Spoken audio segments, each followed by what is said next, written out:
So let's talk a little bit about color. We'll focus particularly on the color guide and recoloring artwork in Illustrator.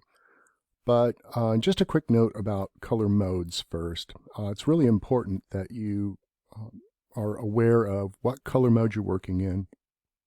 And just like anything else, where you're going with this artwork determines what color mode you're going to choose.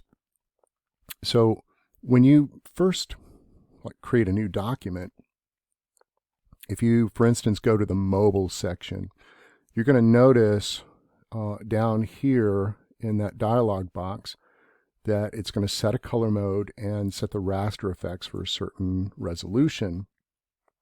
And, you know, when you're dealing with on-screen graphics, that resolution is really going to be set pixel dimensions, width and height, total pixels, right? Rather than breaking it down into how many pixels per inch, it's really about total pixel dimensions when you're dealing with screens.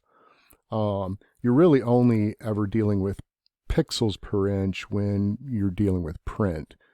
So, but I think it's important that you know that the color mode for mobile and web, film and video, even the art and illustration section, all of those are set for RGB color, meaning that you're designing them to be seen on a screen rather than print them.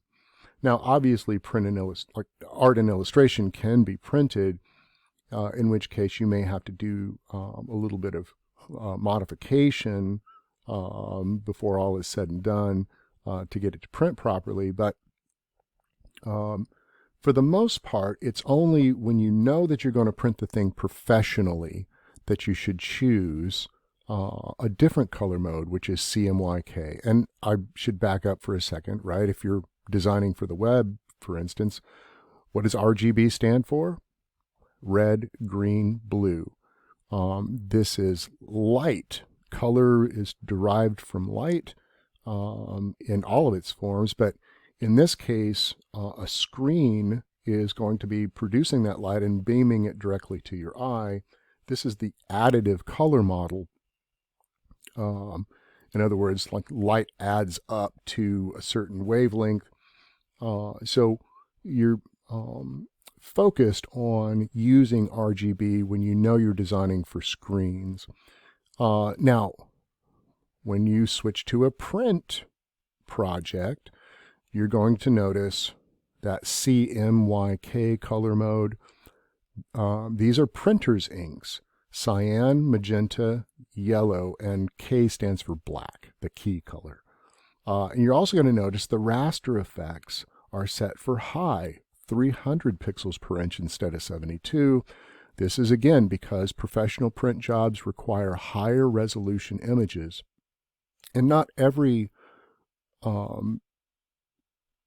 Illustrator document is going to have raster effects in it, but if you apply a Photoshop filter within Illustrator, those are going to be raster effects, bitmap effects, and so this file is going to need to operate at a higher resolution for when those effects are applied. Okay, so just a little word about RGB versus CMYK. Make sure that you know where you're going with this project and choose the right color mode. All right, so, and for instance, with my document here, just to verify, I can go to the File menu and choose Document Color Mode and verify that it's CMYK color that I'm working in. I'm designing this so it is to be printed, right? That's why I'm working in that color mode rather than RGB. Okay, so let's take a look at color here in Illustrator.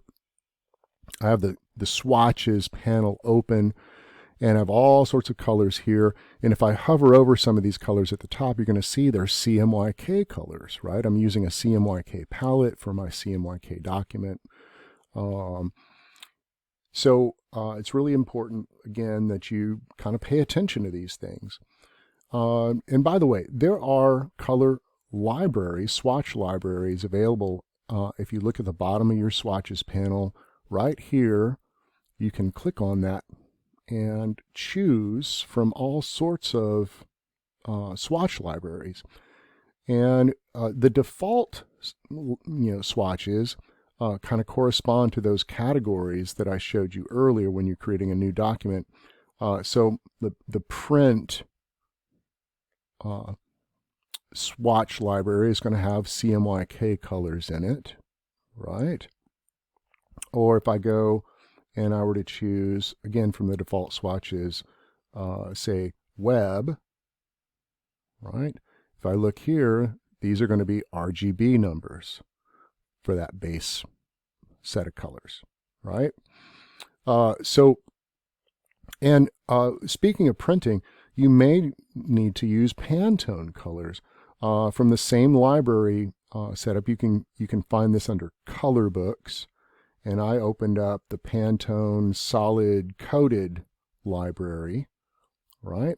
These are all Pantone swatches that are kind of tried and true. Like if you're dealing with a client and the color has to be exact, you would get out your Pantone color chip charts and agree on an exact color.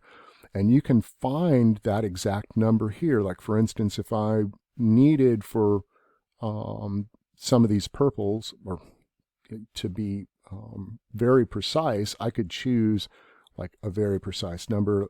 Like in fact, I can click on it here. It's Pantone 258C for coated stock. The paper is coated. So if I were to do a search for 258, I would be able to like find that number. Okay, and so if you click on it, it adds it to your swatches panel up here. All right, so just get familiar with the swatches panel, with your color panel. Very important. But you've probably had a bit of experience with this already. So I'm going to turn my attention to the color guide, right? If I were to click on this, kind of magenta here in the foreground of this image, I can then come up to my color guide and click on this base color swatch. And so now if you look, I have access to tints and shades of that color. Tints meaning adding white to the color to brighten it up, or black to the color to darken it. So I can create, like shadows and highlights very quickly this way. So the color guide is real handy for that. I think that I use this more than any of the other color panels these days, simply because I can very quickly suss out different options for myself that are kind of related or in the same neighborhood. I think one thing that's important to know about the color guide panel is, like every panel, there's a menu in the upper right corner. If you click on that, you can choose something other than tints and shades. You could choose like warm colors and cool colors that are related to the current color you have selected, or vivid versus muted versions of that color, right? So if I needed this to be more vivid, I could, punch it up a bit, or if I really wanted to go quite a bit cooler with this color, I could find that here, or warmer, right? Anyway, pretty cool stuff. There's also a drop-down list here of different harmonies, color harmonies.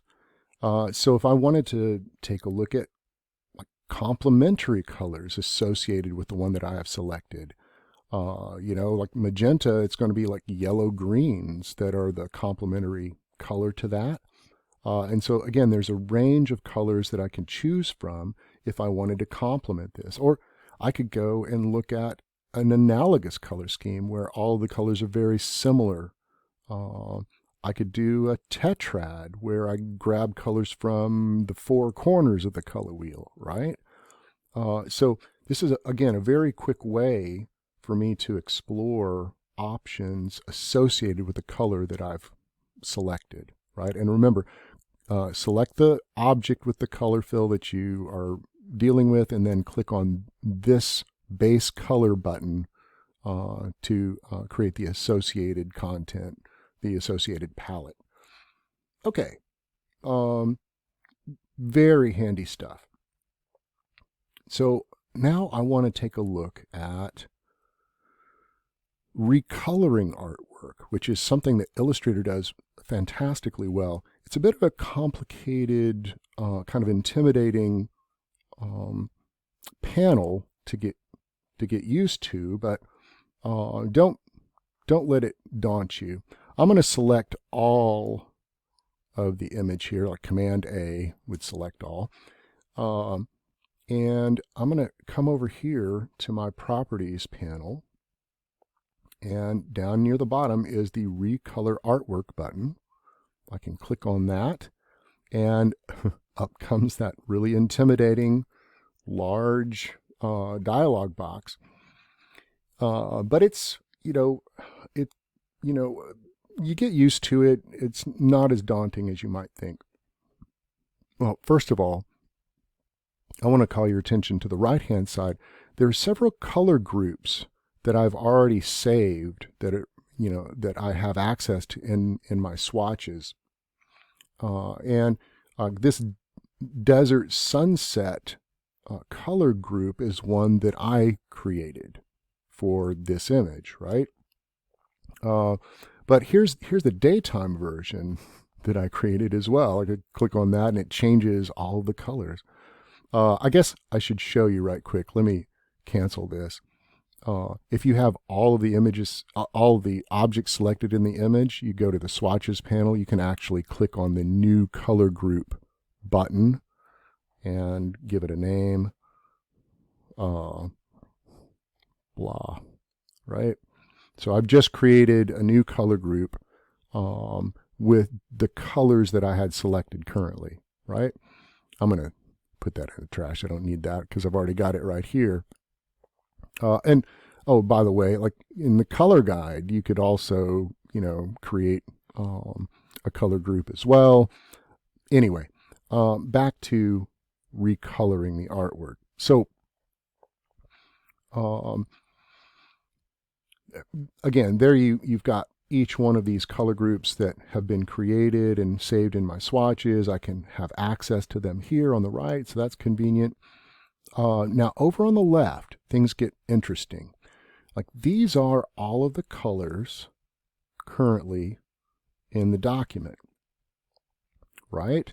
And right now I'm under the Assign tab, so I can assign colors, right? So if I click on this first kind of vibrant red, I could, while it's selected, come down here to my hue, saturation, brightness sliders and change that, right?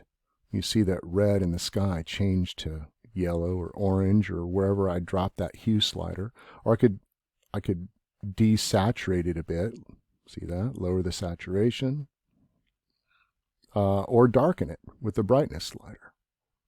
Right? So I can basically have the before and after, right? In fact, if you double click here, you get the color picker. And this is, if you're used to using Photoshop, this is how you pick a lot of your colors. So it's nice to have access to this here in this dialog box. But here I can click and kind of update that color to whatever I want it to be. And then click OK. And you'll see that it not only changes it in the artwork, but it shows me here that this is the before and after, the new color. Make sense? And so all of my colors are here, and I can adjust them all in one place if I needed to, right? So very cool. Now, there are quite a few colors in this image. It says I've got 16 current colors. That's quite a bit, but they're all fairly interrelated. Lots of tints and shades in here. So that's pretty daunting. It can be kind of hard to find a particular color. So like if I were to click on one of these mini oranges here, and I don't know which orange it is out here in the artwork, there's actually a button down here called click on color above and find them in the artwork. So you can actually find that yellow, that orange or yellow orange. Right now, see the stroke around the fox is using that color, right? If I wanted to find that orange, I could find it. There it is, right? So if you've got a lot of colors that you've selected and you're recoloring, you can use that tool to find the exact instance that you're looking for. Pretty handy. I want to point out also there's a couple of buttons here. You're probably not going to use them a lot, but they will randomly change things like the color order, right? I can change the order of the colors just randomly. It's kind of fun. Gives you a different perspective in terms of color. You can also change the saturation and brightness of the colors. This usually ends up kind of dulling things a bit.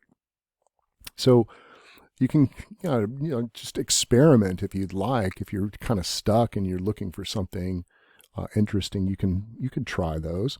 In fact, I'm going to go back to my Desert Sunset color group. I'm going to click on it and reapply it to the image. That's kind of a nice thing about saving your color group first before you come and do this. You can just click back on it to reapply those colors. All right, so that's assigning colors. You can click on one, change it, and update it. Now, up here at the top, you've got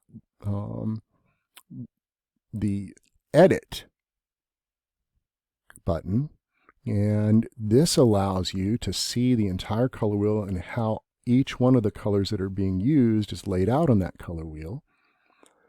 And if you grab a hold of a color, in this case, it's going to move everything with it, right? And so you can kind of take a look at different variations. Like if you were to jump to the other side of the color wheel, what's that going to look like, right? Pretty cool. Now, I'm going to go back kind of where we were. I want to point out to you that the reason those are all moving together is because they are linked together at the moment. So you see this little link button. If that's engaged, then everything moves in unison. If you unlink them, now I can go and kind of target, say, the shadow here. I can modify how that shadow color looks. Or if looking at the sun here in the distance, that's this one right here, I could make that a little less bright, right? Or change its color altogether. Makes sense?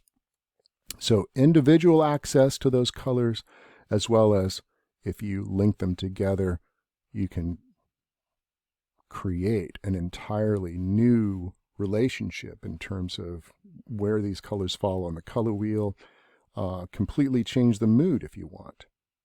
Make sense? Now there's also the matter of these color harmonies up at the top. I can, if I wanted to, change the color harmony. I could make the whole thing analogous, again, a triad, tetrad, right? So you can take a look at color harmonies in this dialog box as well. Once again, I'm going to go back to my original color group, and I think I'm going to link them together. I'm going to explore, say, this is what I really, I really like the look of this, and I think it, merits further review. So I'm going to come over here to the top of the dialog box and create another new color group with this new color harmony that I've created. Okay, and there it is. So, and if I, go look in my swatches, here's my new color group that I just created for this illustration. Okay, so try that out in your own work. Try the color guide panel, try the Recolor Artwork options, and as always, pay attention to the color mode that you're working in. Make sure that it jives with your output, right?